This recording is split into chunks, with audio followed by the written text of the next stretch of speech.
ส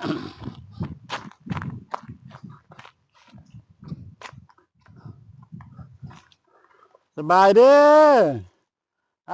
พี่น้องเนาะทั้งพ่อบ้านพ่อโลดและได้บ้านบืนมาฮอดมาถึงเลยเด้ออันนี้คือว่าจุดด่านเกิงเนาะอันนี้นะเพิ่นห้องด่านเกิงเพิ่นสิว่าจังใดมันก็เป็นเสาขึ้นแล้วก็ทางเทิงพุ่นมันก็เป็น